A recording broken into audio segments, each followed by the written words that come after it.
But somewhere, I'm sorry. Go ahead. I was going to say somewhere along the line, the negativity of this has just kind of gravitated in the negativity caused by other things.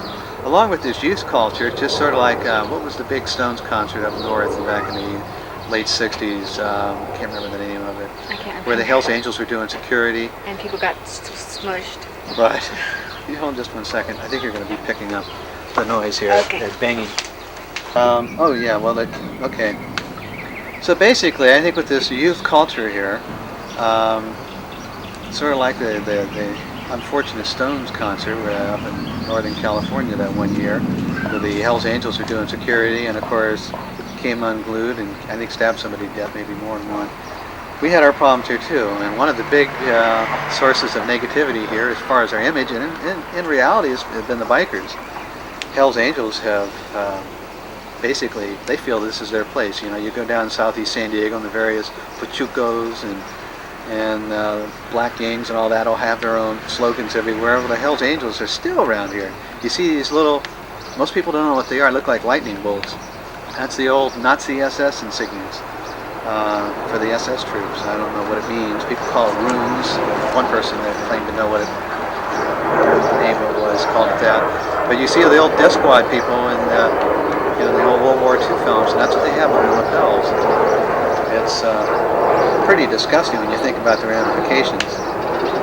But anyway, I haven't seen any bikers around. I mean, I know there's that one biker place, but yeah, Dago Choppers.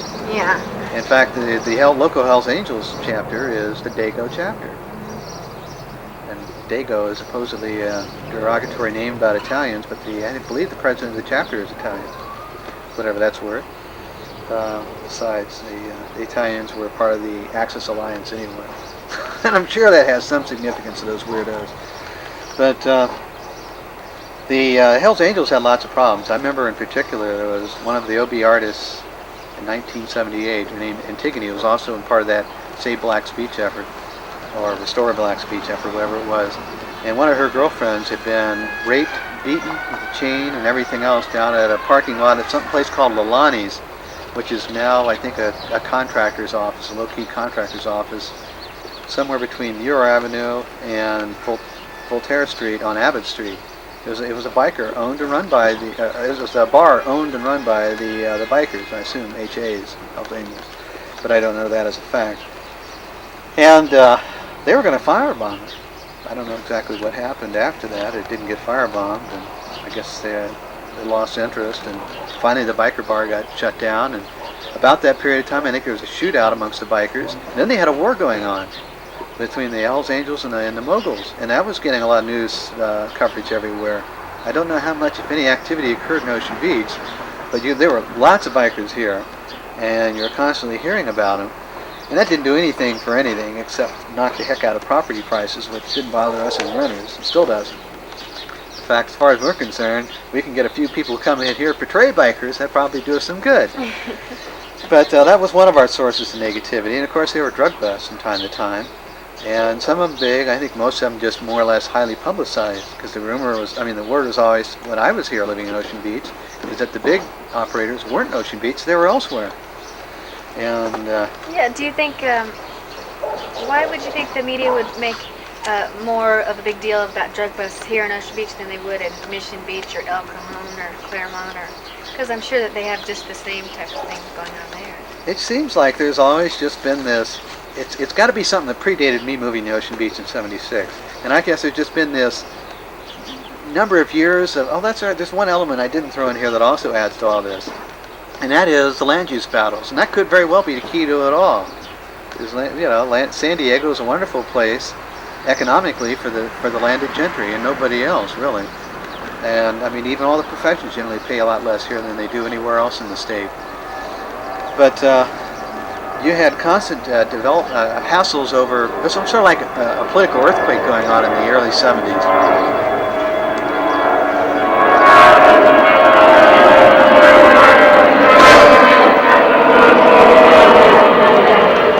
A little better than the others.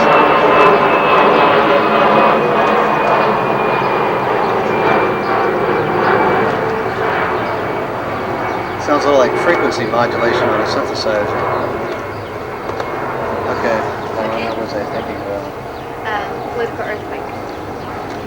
Yeah, you had basically an awareness. It seems to very. I mean, I don't mean seems to. It did. It died for a good portion of the 70s and 80s, the late 70s, and throughout most of the 80s. And that was this consciousness that we developed in the 60s that the planet was just really being mismanaged. It was going down fast. Either we were going to a meat grinder, or our lungs are being ground up of what we are eating or breathing. So there was a big battle in those days over the coast and land use in general, but it seemed to really focus on the coast. I don't know, again, this is before I got here. Maybe there was oil drilling and oil leaking and things like that going on. But there are these developments that more or less Miami-ized, especially Ocean Beach, but all the coast from one end of the state to the other. And people are starting to react with these huge buildings going up. And we've got them here in Ocean Beach. They're tombstones to the environment, basically what they are. With one building is something like 8 stories high, massive building. It's probably 5 or 6 times the density you can legally build now, thanks to our continuous battles. And they want to just keep on building, just everywhere. There's all kinds of insidious plans. We've got the official plan from, I think, something like 1968. At that time, it was also called the Ocean Beach Precise Plan. That shows these high-rise motels and hotels all up and down Abbott Street. And they're going to have a marina down there. The hell with the surf. And I don't know where the sewage is going to go. And of course, I know where the litter is going to go. And the views, unless you're up on the, and even if you're up on the hill, you probably wouldn't be able to see the waves break if there were any waves. And of course, they were going to put a breakwater out there so there wouldn't be much of any waves anyway, so people could take their ticky-tacky sailboats out there and pretend that they're with the environment as the environment disappears. So anyway, massive protests apparently resulted in it, well documented in the Ocean Beach Rag and elsewhere. And apparently there were more than one building got burned down, torched, arson. Sort of like you see these days when some of the racist element doesn't want to see minorities move in. They torch like low-income condos or apartments up in La Jolla. But a lot of these things got torched, and there were lots of protests. And so you had these people that were starting to look bizarre. You had this discussion of drugs.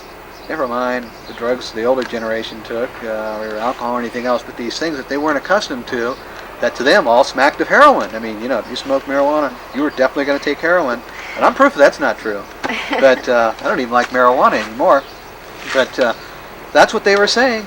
It's a big lie. But it was also, I think, a big paranoid fever that inflicted them all, too. And somehow that's carried over to today, you think? I think to some degree, because the people that apparently, sort of like, people my generation tend to get pigeonholed with still living in the 60s, especially when I had my hair longer. And I think some of these people that are responsible for formulating the image we have of the world, and face it, mass media is very, very, very controlled, as far as the people that run it and the focus that it portrays. That I think those people still molding these images for us aren't able to get their feet out of the 60s. So they're still reliving these bad experiences and tying anything that looks bad that follows that into these bad experiences they lived with back then. Do you think maybe because with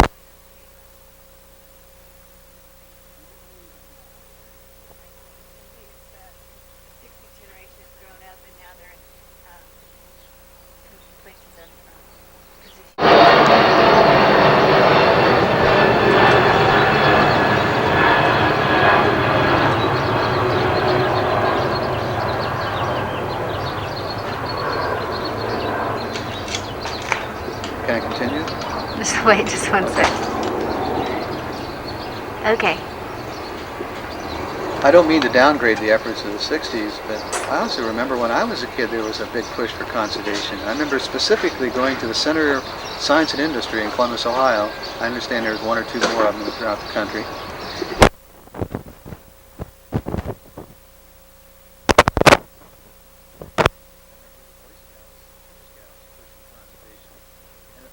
I'm not even sure they do that now.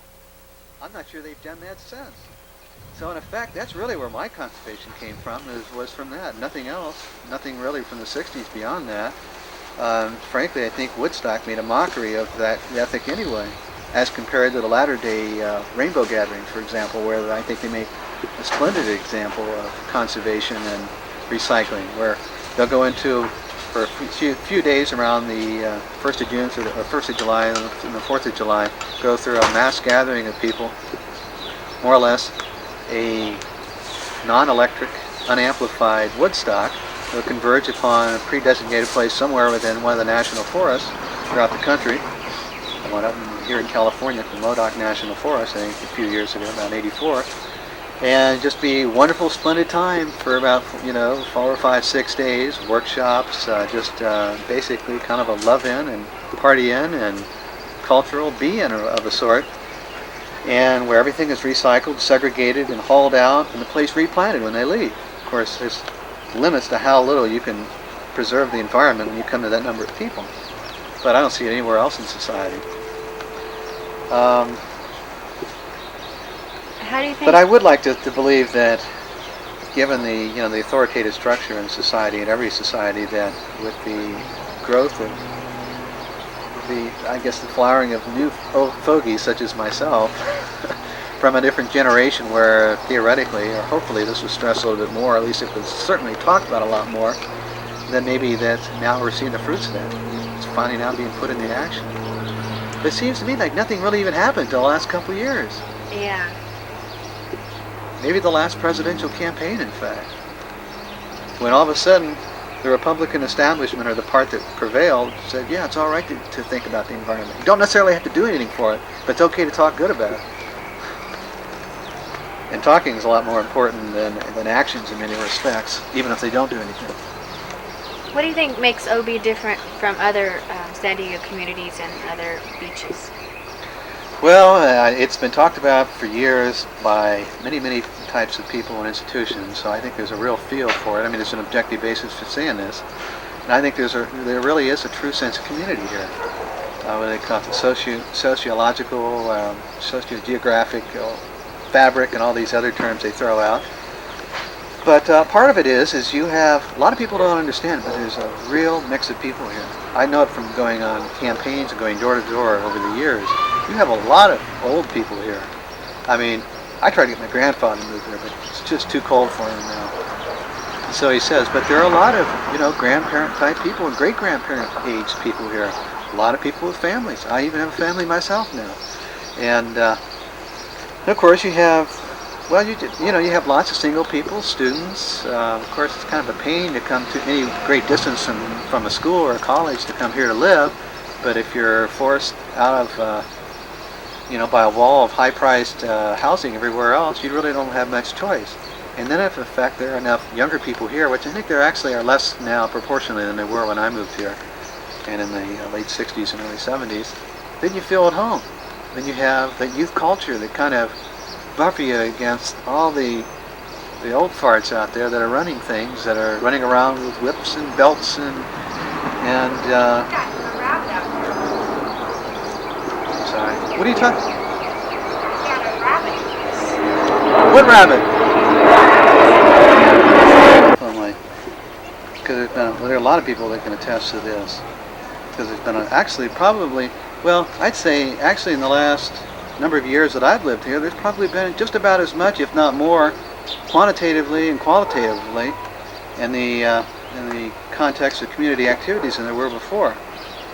What I understand that predated me moving here is that there was whatever kind of suburban type community that you have anywhere, which isn't much that I could see other than, I guess, for people in a particular church group or school situation or something like that, which there's always been families here, so there's always been a certain amount of that, which on the other hand you don't have when you have all the swinging singles areas, which I tend to think of up in Mission Beach and Pacific Beach. And we certainly had a greater influx of that in Ocean Beach in the late 60s and early 70s. But there started to be, apparently, from what I can tell, community efforts dealing with land use, definitely going into this early 60s or mid 60s. There was the group that wanted to make this into Miami Beach West, no doubt about it. And then there's also, sometime, I guess primarily in response to that, the effort of the people that wanted to keep the, everything from a sandy beach along the cliffs, which I still can't understand why they didn't want that. I guess the property owners didn't want people walking past their house, to the more or less younger activists that didn't want to see breakwaters come and obstruct and boats obstruct their surfing. Housing torn down and replaced with these unbelievably expensive structures that would in effect gentrify the beach area rapidly and leave it so that only wealthy people could live here. And that was the design too. And let's see, what else? There was the big jetty effort, I'd say, around 1971. And I think that was one of the efforts of the OB Ecology Action Committee, which I think is indicated one of the rags in there, because apparently were other ecology battles going on in those days. And the jetty, of course, was part of the effort to build this breakwater, and that would have provided this big sailing pond for all the people living in these big ticky-tacky high-rise hotels. Let me think what else. So apparently what would happen while they were digging this out, they were going to channelize Dog Beach all the way up into Mission Valley and have boats go up and down it. So the Army Corps would come and apparently dig by the day. And I can't believe how many people were coming around here. They were coming by the day, and the activists in the community, and apparently there were people from all kinds of walks of life. Old people, young people, everybody would come and fill in the holes at night. And apparently it was a massive community effort there. And apparently we finally prevailed. We just have a little stub for a jetty down there now to this day to commemorate that effort. That's the one at the very north end of the parking lot down there. Hi. Can't believe it. So, do you think these efforts changed Ocean Beach for better or for worse, or do you think they changed it? I think that definitely. I think any time you have something like that, as long as it doesn't cater to some fanatical, weird bent, is good for the community, because it shows the community, it powers the community, it shows it can do something tangible. They can sit back and say, sort of like maybe somebody's in the sports, yeah, once I hit a ball over the gate, at the stadium or something. Yeah, I got arthritis now, but I know I could do it then, and because I could do it, maybe my kid can do it, or my neighbor can do it. It can be done, And plus, I think people tend to have such good times during some of those events that they really kind of look forward to doing them again, maybe a different way. What else was there? There was the Ocean Beach Community Planning Group, which apparently was the big focal point for land use energies for a number of years, which was able to convince the city into starting up an Ocean Beach. Well, got the city to change the Ocean Beach Precise Plan radically. Went into effect the day before July 4th, 1975, because nobody works that day. And they also got the city to recognize the creation of an elected body to serve as the Ocean Beach Planning Board, which first went in the office. In fact, I first found out about that when shortly after I moved to OB, Frank Gormley came to my door on Saratoga Avenue and told me about it. And I actually got a little bit involved in that at that time. That was 76, right. He didn't get elected, by the way. He lost. And, let's see. So anyway, the Elected Community Planning Group... Mary Ann Zonas got elected. She was one of the ones who got elected. In my opinion, was probably the best person that ever been on the board. But, that's just my viewpoint. I mean, it pisses me off to this day that Mike Gotch challenged her in the council election. I think she would have made him much better. I mean, Mary Ann tends to get a little rigid at times, as anybody can. But, I think that her moral defenses are a lot stronger than Mike's. Just a lot stronger. I think she would have made a hell of a much better council person. But we're stuck. Mike was pig-headed, insisted on getting in there. He did. Did a good job for a while. He moved out to Mission Beach. He got corrupted. And he's still trying to run around. I don't know. I may vote for him. It's hard for me to vote for a Republican. But it's also hard for me to vote for somebody with that kind of background.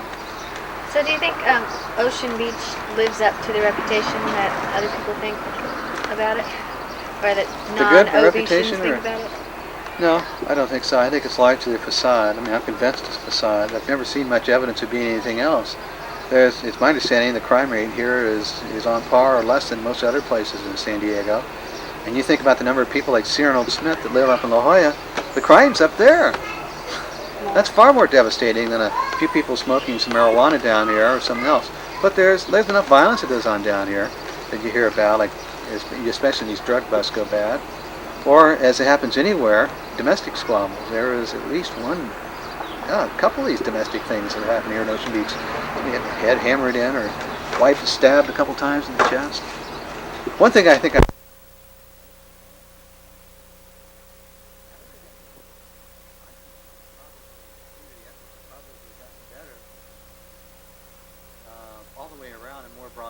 ever had been before. Maybe that's just a sign of Ocean Beach maturing. Maybe it's a sign of certain beliefs once accepted as radical or rejected as radical and now accepted as modern. I can name a whole host of them. I'd say one of the biggest ones and the best ones that ever impressed me was, I guess one of them was an effort that I missed dealing with Dog Beach, not the more recent Dog Beach one, but the first time when they were dealing with traffic on Dog Beach, four-wheel drives, cutting donuts and all that. There was a hell of a turnout. I was up in LA area at a Coastal Commission hearing that time. But they had something called, that you might look into, called Ocean Beach Magazine, and they taped it all, I understand. I just never saw it on TV.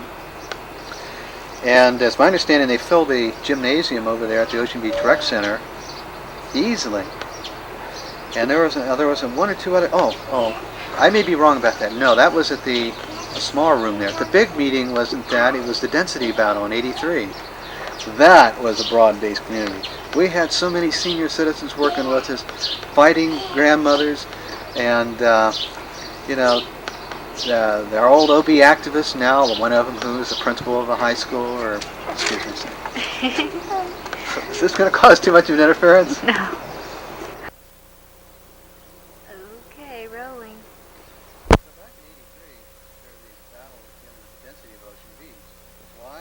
Well, the Coastal Act required the city of San Diego come up with its own, basically, land use program to incorporate the principles of the Coastal Act, but decentralize them into San Diego's particular neighborhoods and the city, rather than have Sacramento dictate it to us any longer.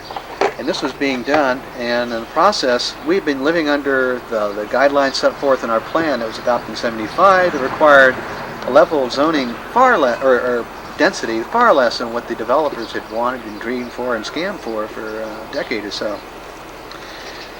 So all of a sudden we had Bill Cleater, and Bill Cleater was not the brightest man in the world.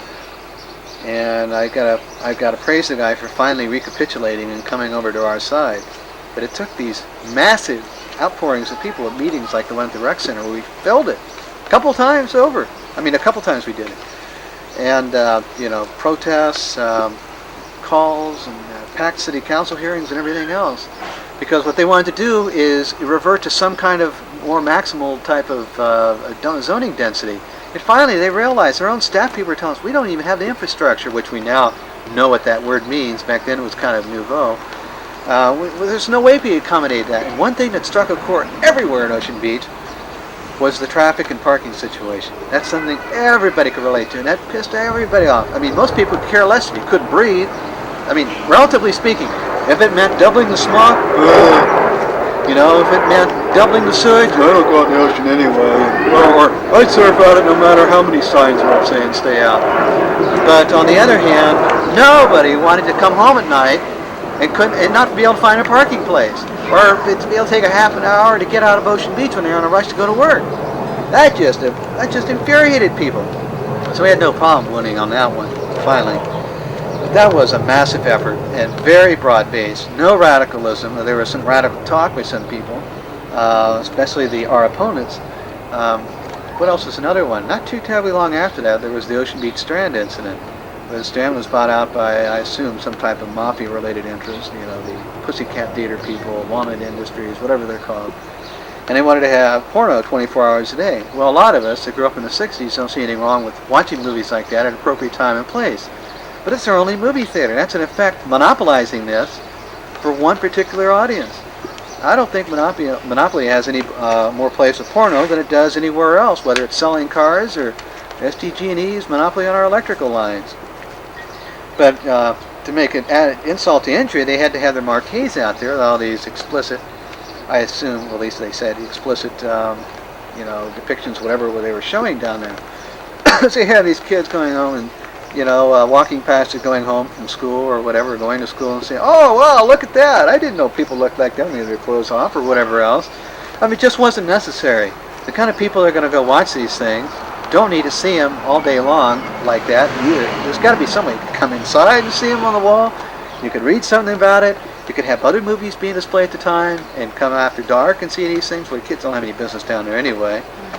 And I can tell you about more than one rape situation that's occurred down there after hours. So, it's a time and a place for everything. and they were just going hog wild. In fact, part of it might have been a political effort. I didn't think about till now on the part of the film people to a protest being dispersed from downtown, which made sense to keep them together. Like let's say in the French Quarter in New Orleans, which is tame compared to what you see down here anyway, or used to. So anyway, that was a real broad-based effort. I mean, you had a lot of the real moralistic and religious types coming out there, the people that felt that we should save Ocean Beach for Ocean Beach rather than cater to all the scum that was going to come from everywhere else in San Diego.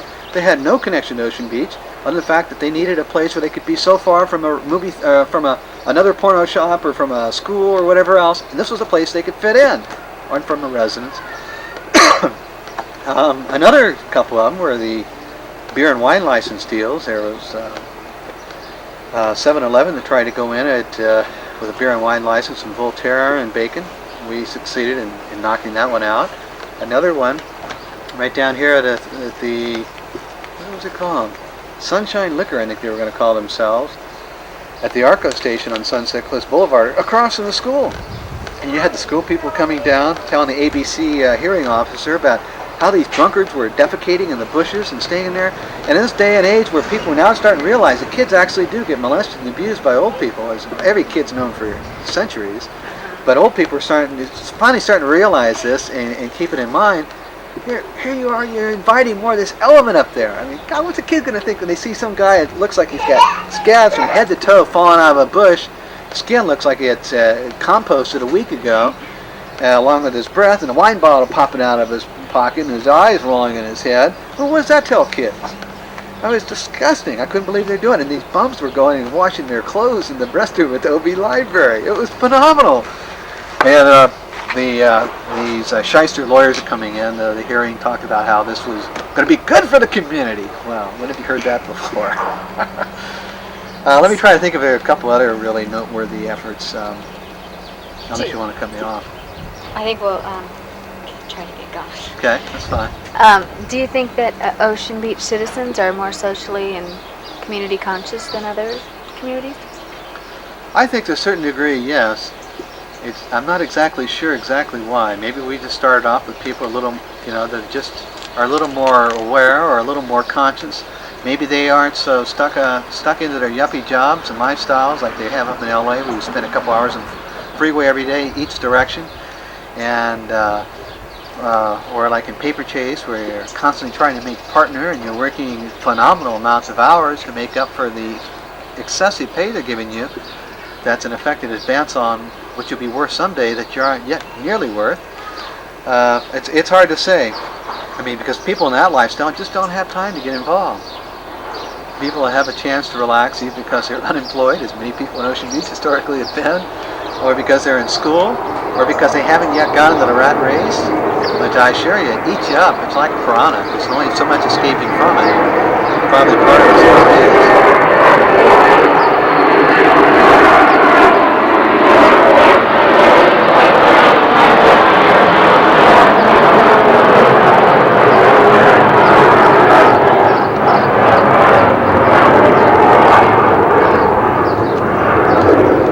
I can safely say that we've had more than one generation and more than one decade and almost more than one century of alternative type people here anyway. You read back the history of Ocean Beach, there are phenomenal things that used to go on here. Of course, that was perhaps the cultural heyday in the area. You had a certain wealthier clientele and community makeup at that time. You had the Theosophical Institute. I believe there's actually something down in this area. I don't remember what, so I shouldn't mention about that. And of course you had the university now, which I think was an outgrowth of all of that. And there was a Greek theater, actually a Greek theater. And I shouldn't repeat too many of the strange stories I've heard, but there was just a real, kind of like a Hollywood type of... the theater here? Theater type of crowd that was living here in the area, the whole point. And Ruth Varney Held's book, Beach Town in the Olden Days, gets into that at great lengths. And of course, they talk about how there used to be prostitution here, and this and that, and this used to be, a lot of vice. Well, back in the Prohibition days, there was speakeasies and things. There's still one place they used to call the Old Blind Pig, I think it was, the gateway to the Wonderland Amusement Park, which itself, I imagine, probably added a carny element to the area.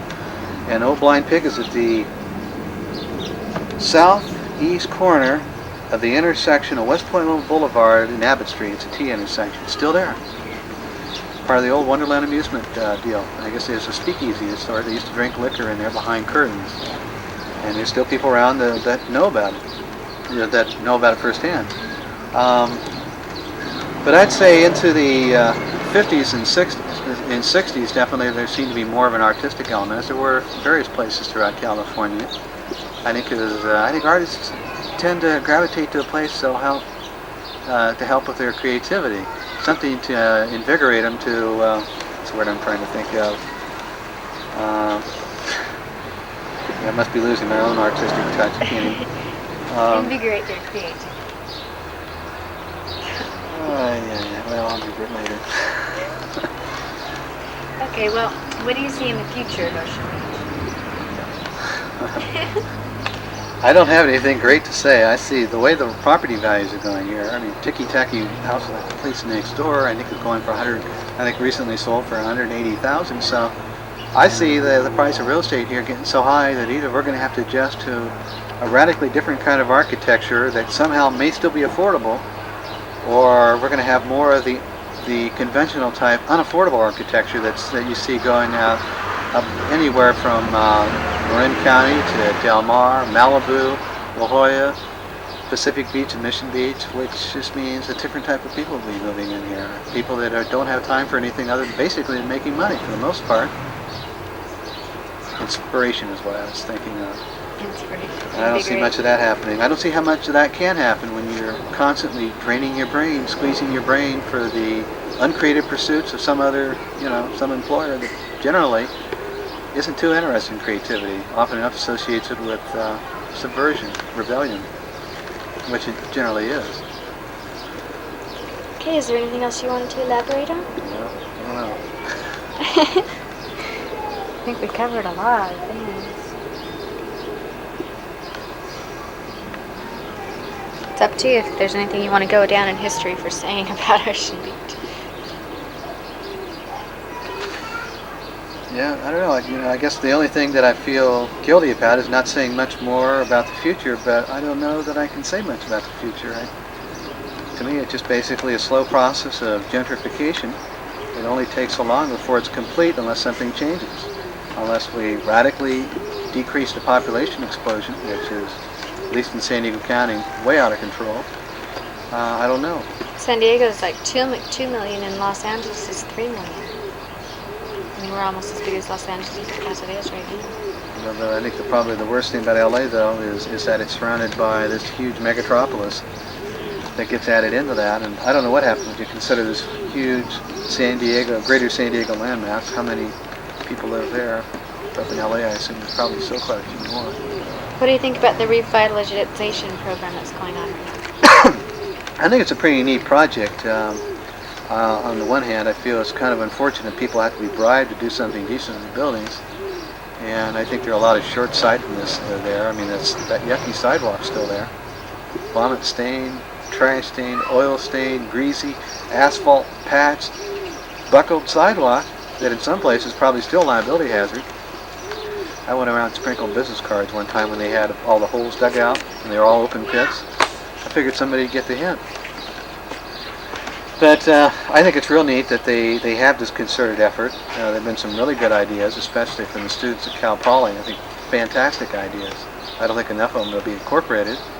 I don't think enough of them will even be respected, or have been. I don't like the idea at all about making more parking lots at the beach. I think that stinks, and I don't think it'll fly, and I'll fight it if it ever gets much more than talk. But, hello girl. Ouch, what's that?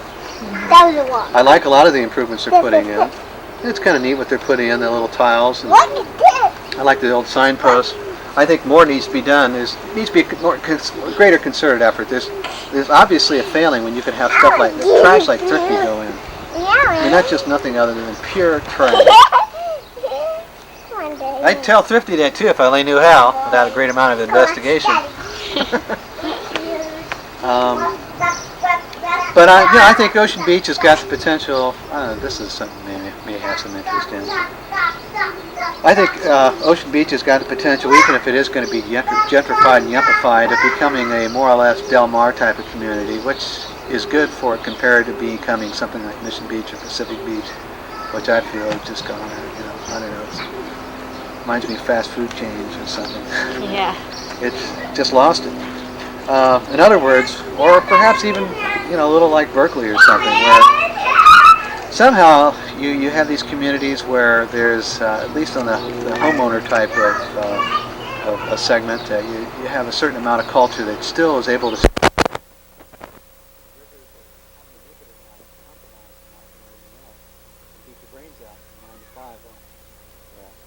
to 10, all day, all week long, so on and so forth, to keep up with your mortgage payments because of speculation that's gone rampant with real estate.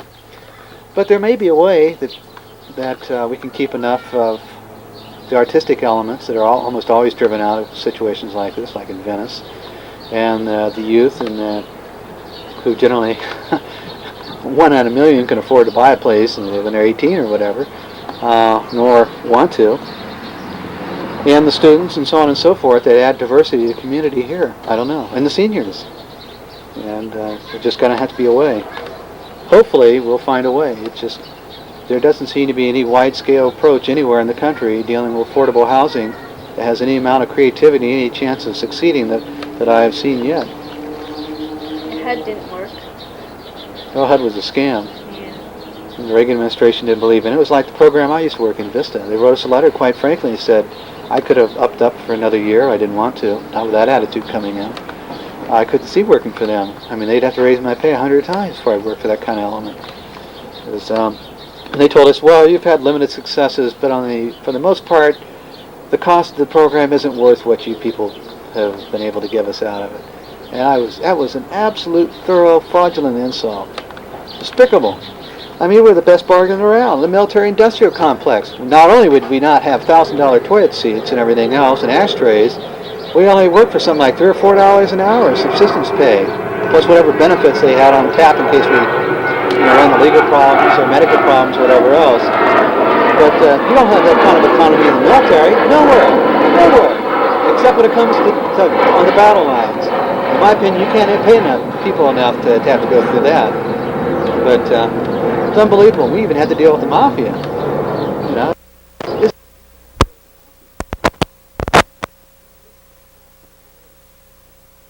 think the greatest what's the word for it? Challenge for Ocean Beach, and I think it's the same thing basically for the rest of California, is to somehow grow either in real estate values, which unfortunately we're not able to do much about. Maybe we shouldn't do anything about. And also, as far as size, which I hope we can do something about, but it may well be that the only way we can keep any amount of affordability and diversity here is to grow in size and do it in a way where we can hopefully somehow improve the environment rather than increasingly ruin it. And when I say ruin it, it's just a matter of time until the sewage gets much worse out there in the ocean. Right now, you can't eat any shellfish anywhere along the coast because of all the toxics and toxins. And the toxins are caused by, I put in the category of toxins, not just the bacteria, but the viruses, which are a worse problem that you don't hear it talked about because the government doesn't want to talk about it because it doesn't want to know about it, at least at the local level. Amoebae, just everything out there. The air. There's got to be a way to improve it, otherwise there's really not much incentive to do anything more than turn it over to the